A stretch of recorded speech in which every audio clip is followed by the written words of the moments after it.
మా అమ్మ ఏం చేసిందని ఇంట్లోకి వెళ్ళగొడతారు? అవునే అన్న, వదిన వెళ్ళగొడతా ఉంటే అట్లనే నిలబడమేంటి? ఎందుకు సప్పుడు చేస్తలేవు? కన్న తల్లికి ఇచ్చే మర్యాద ఇదేనా? ఎందుకు ఇంట్లోకి వెళ్ళగొడుతున్నావు? మీ అవ్వ ఏం సంపాదించి పెట్టింది? ఏం ఆస్తి సంపాదించింది? ఏం బాగు చేసింది? ఎవరిని పొడుగు చేసింది? ఎవరిని ఉద్ధరించడానికి ఉండాలి ఇంట్లో? ఇదే మాట నీ తల్లి గారింటికి పోయి నీ తల్లిని అడుగు.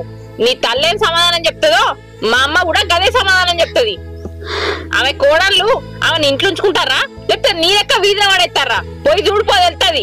నా అవ్వ పాట, నా అవ్వ ఉండటానికి ఇల్లు సంపాదించింది, జాగ సంపాదించింది, పొలం సంపాదించింది. నా అన్నకు కూడా నాకు కూడా కట్నం కింద 2 ఎకరాల పొలం ఇచ్చింది. నీ అవ్వేమిచ్చింది నీ అన్నకు? ఎందుకు కావాలి? నువ్వు ఆకలి ఇచ్చినావు కట్నం, ఇక మేము తీసుకుపోలేదు. మా అమ్మ ఉన్నదంతా నాకు పోసి కట్నం ఇచ్చి పెళ్లి చేసింది.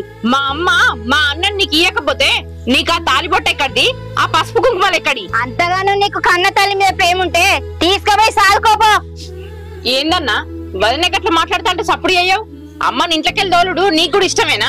అందుకేనా నిన్ను అన్నది? చూడు వదినే, నువ్వు అన్నట్టు నాకు ప్రేమ ఉన్నది. నేనే గనుక ఈ ఇంటి కొడుకునైతే నా తల్లిని ఇంకా మంచిగా చూసుకునేదాన్ని.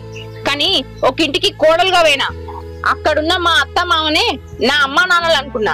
అసొంటిది నా కన్న తల్లిని ఎంత చూసుకోవాలనో నాకు తెలియదా? నీ లెక్క నేను అస్సలు చెయ్య. అర్థమైతుందా? ఓ 4 రోజులు ఒక్క పట్టుర్రి, మా అత్త మామతో మాట్లాడి నేనే తీసుకుపోతా.